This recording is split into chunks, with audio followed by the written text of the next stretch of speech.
Welcome to The Racing Mentor with Jess Shanahan, a brand new podcast that will help you fund your racing career and reach new heights.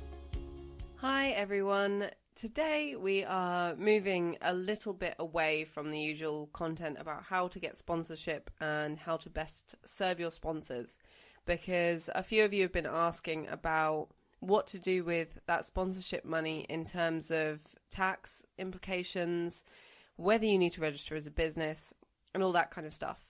It's not the sexiest subject, but it's something you all need to know, because the last thing you want to do is get caught out.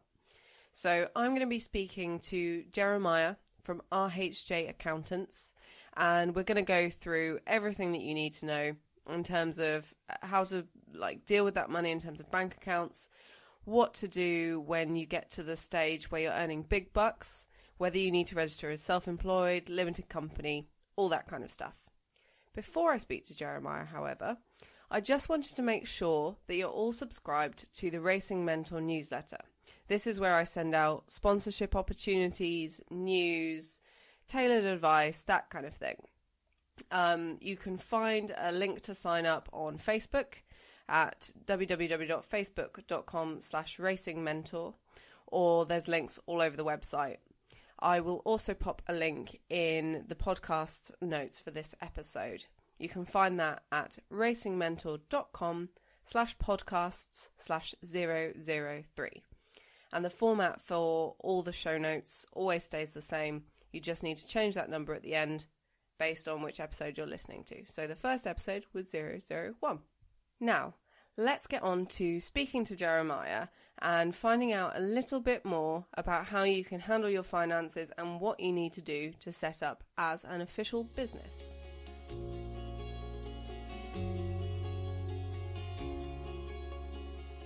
Hello, Jeremiah. Could you please tell us a little bit more about your background as an accountant? Hi, Jess. Yeah, my name's Jeremiah. I'm the owner and managing director of RHJ Accountants. I have been an accountant since I left school at 16 years old. I'm now 31, so that's all I've ever done, basically. It's all I know, accountancy. And I've worked with many different clients over the years in terms of clients in sports, clients in music, film, everything really. So I've got a vast knowledge in terms of sponsorship and the different tax treatments of sponsorship as well. Okay, so let's talk a bit about racing driver finances. Yeah. It's something I know nothing about, but so many people have asked me about this. So thank you for being here today. Hopefully you'll be able to answer some of our questions. Yeah, definitely. First off, how should a racing driver be set up? Do they have to be registered as a limited company, or is self-employed okay, or do they have to register as anything at all? It's my belief that a limited company is better. Number one, because of the limited liability factor, meaning if the worst was ever to happen, if the company's obviously been trading properly, then only the company's assets would be at risk, not the obviously person. So that's obviously one big difference, which is why we always recommend having a limited company. Okay, and I'm set up as a limited company, and I know that it's quite different and slightly more complicated than being self-employed. Yeah. So is there a benefit at the start of, say, a racing career where you're maybe only looking for a few £1,000s to go off and play in a car? Is self-employed probably a better route at that stage? I'd say, yeah, it really does depend on, obviously, again, the amounts of money. So a few thousand, I would agree, self-employed. If we're talking larger sums, sort of tens of thousands and upwards, that's when you should really look at having a limited company. Okay. And so how is that structured differently? How would a driver have to operate to be a limited company rather than just self-employed, which I know is a little bit more simple? Yeah, no problem. Well, they would need to have a company set up at company's house. This is what, again, any accountant would be able to do for them. Basically set their company up, have something called shares in the company, which basically states who is the owner of the company. And then it's just literally a case of having a business bank account set up, and that's it. Voila, you've got a limited company, and you're sort of ready to roll. Okay, and that is generally with the business bank account, and we'll touch more on this later. That is generally a better way to kind of manage finances rather than muddling it all in with your day-to-day cash. Yeah, 100%, because you want to have a clear split between what is business and what is personal. Okay, and so for the drivers that have day jobs, yes, how are they affected by tax and all that kind of stuff if they also have a limited company? Okay, so if they have a day job and they're employed, pay as you earn, any tax with their normal wage slips would obviously just be taxed as normal. So they wouldn't end up paying any extra tax on their employed income. Okay. However, for their limited company, depending on how they take the funds out of the company, which we would recommend taking something called dividends. That's what we'd recommend. And that, currently speaking, you have a tax allowance of £5,000 in the tax year, which is tax-free. After that, you would pay tax at 7.5%. And so for drivers, generally what they do is they will get money in from a sponsor. Yeah. And then that money will go straight out to pay for things like tyres, race entries, all that kind of stuff. Yeah. So generally, I don't think there are a huge amount of drivers who will be paying themselves dividends or anything like that. No. As not many have the the privilege of being able to make money from this. Yes, that's correct. So does that mean that they wouldn't be paying a certain amount of tax, or does that make things easier at all? I mean, if they're not making obviously any type of money from it, again, there wouldn't be any tax payable. It obviously, again, it depends on the racing drive, but if you've got sort of large racing drivers that are making, a good amount of money from this, I would imagine that any income they're making would be paid into their limited company. And obviously that's when the sort of tax would sort of come into play.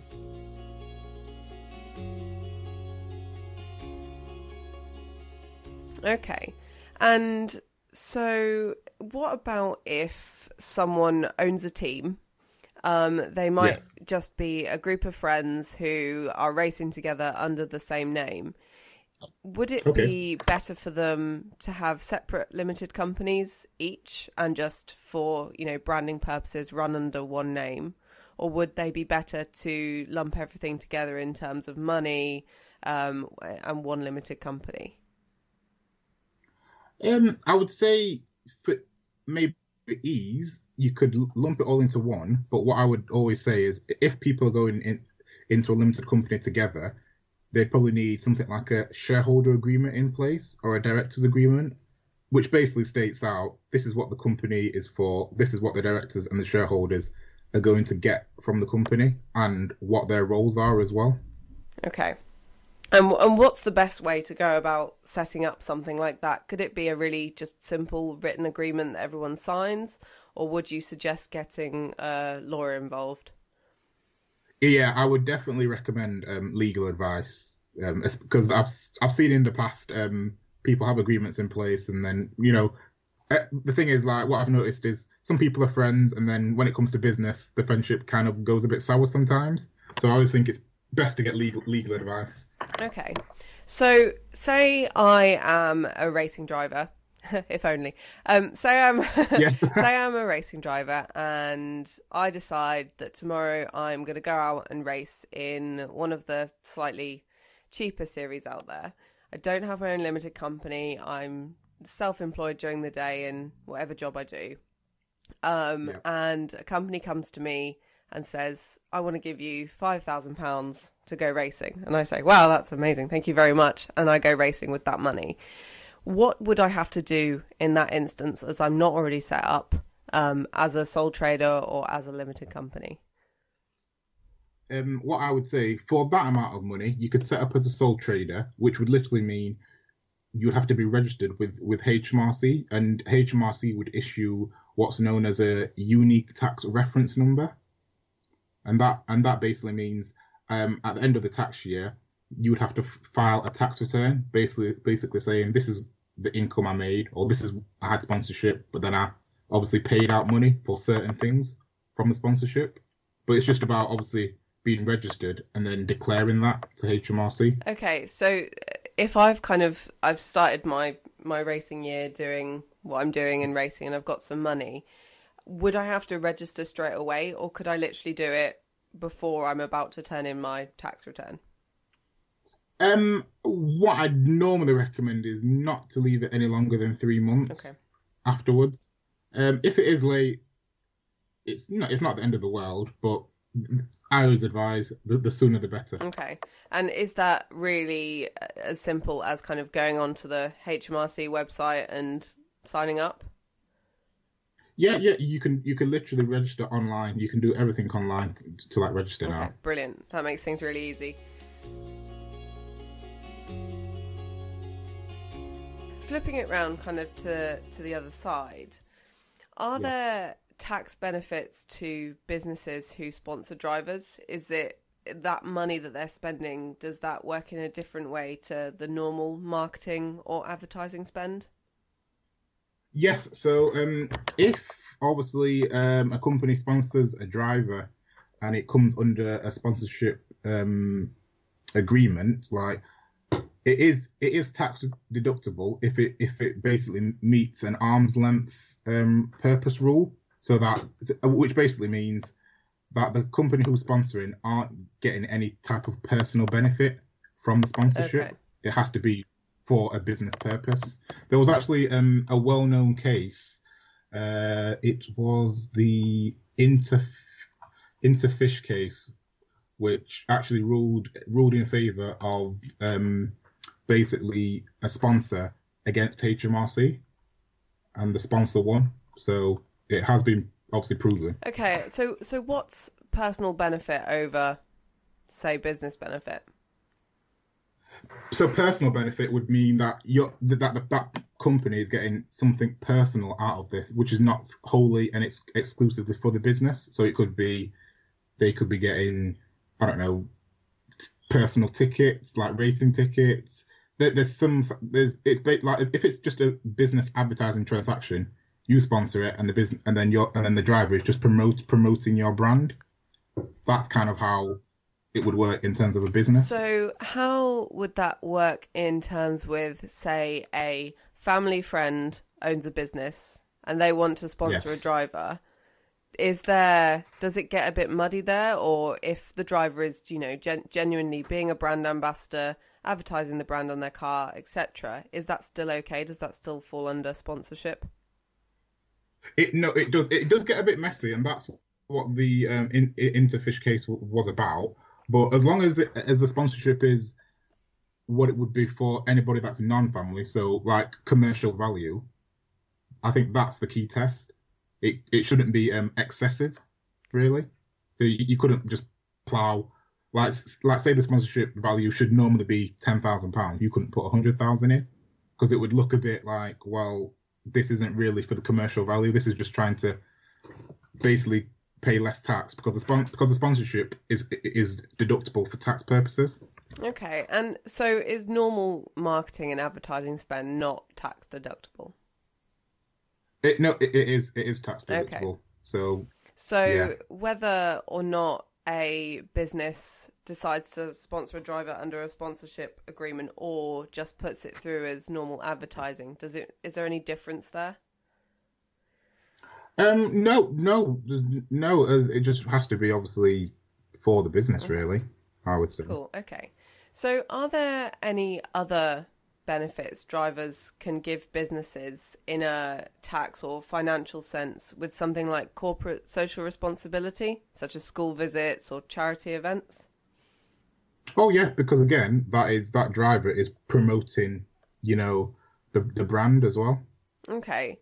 And because I know a lot of larger businesses have kind of corporate social responsibility, CSR budgets. Yes. this would probably be quite separate to, you know, the normal marketing or advertising budgets that they have. So is there a benefit or anything different that a driver would have to do to be able to tap into that kind of budget, or is it simply a case of how they pitch? Yeah, I would say it's all about the pitch, because with these budgets, if you can meet, so, say, the requirements of the pitch, then I imagine it would be accepted. Okay. Cool, that's cool. That's something I want to touch on in a future podcast episode, because I think it's really important that drivers get involved with all different facets of a sponsor's business.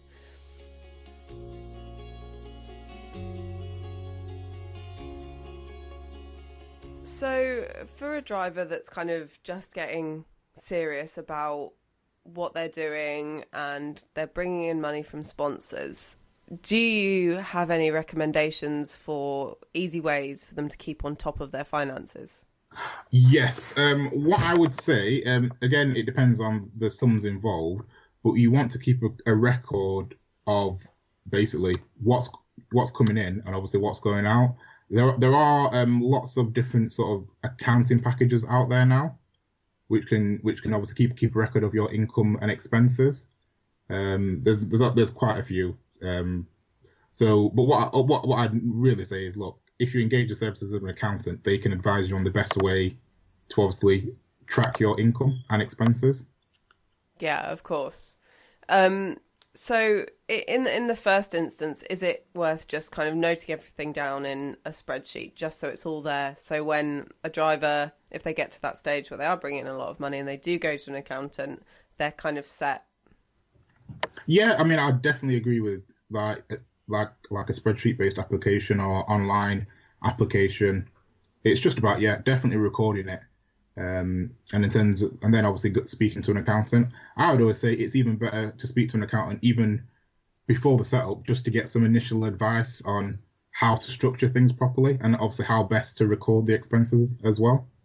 Okay. And do a lot of accountants kind of provide that first consultation for free, or would it be part of, you know, some ongoing agreement?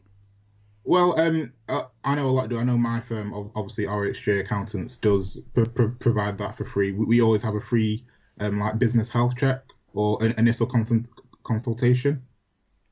Okay, cool.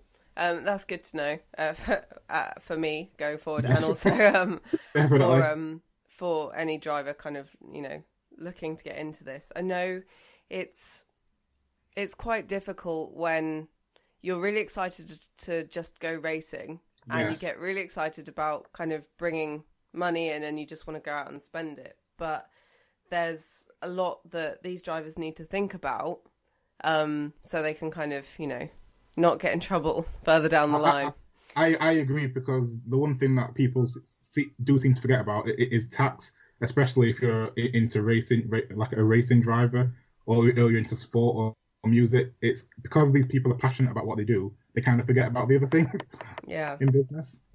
So is there kind of obviously accountants deal with this kind of thing, but is there, I guess, a role for a manager, even if it's, you know, a parent of a young karting star? Is there a role for a manager or someone within that kind of position to kind of take charge of this kind of thing and make sure it is all kind of compliant and that they're speaking with the right accountants, etc.? I mean, I would agree. If they've got someone who can manage their affairs, obviously someone who they trust, they can obviously point them in the right direction of, say, getting an accountant or legal advice. Because it's even though it's racing driving, people have to kind of look at it. It's a business, you know, especially when it gets to like higher levels. You obviously want everything to be above board. Of course, yeah. So that kind of just brings me on to another question. How does it work for drivers that are, say, under 18 or under 16? Yes. If they're under 16, they're not obviously classed as an adult. So, I mean, if they've got maybe a family member, for example, who could kind of basically have a company, which would be for their company, but they would be the shareholders and director of it until that person comes of age. Okay, so 16 is kind of that cut-off age. Yeah. That's correct. Okay. And kind of just going back to how drivers manage their finances. Yes. What do they need to do in terms of sending invoices and receipts and all that kind of thing, just so the person on the end of the business who is sponsoring them, they're all kind of compliant and up to date and they have everything they need? Yeah, in terms of that, they would just need to send an invoice saying this is an invoice for sponsorship. And even if they could have an agreement saying the sponsorship entails this racing driver will go out and promote the brand of the sponsor, and it just kind of details what they're going to do for the sponsorship. Okay. So there's no kind of, really complex templates or anything they have to stick to. It's just, whatever basic invoice they want to send. Yeah.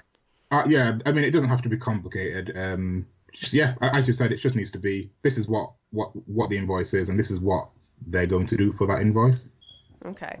And is there any software or online programs, anything like that out there that makes that a little bit easier? Yeah, I mean, there's quite a few. I mean, we kind of highly recommend Xero accounting software. So they're sort of one of the big players in the market, and it's an online application, and you can do your invoicing through it. You can connect your bank feeds through that software. You can basically do everything on that software. Okay, and that costs, doesn't it?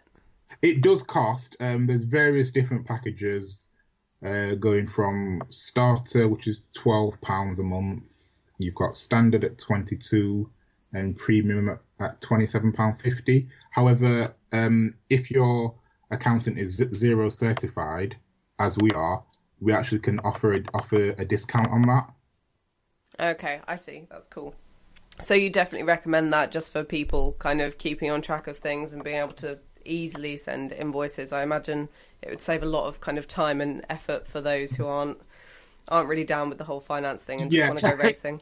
Exactly. No, I always say if you can use, say, like an online accounting software, it's a lot better than trying to do things in spreadsheets or Word documents. Really.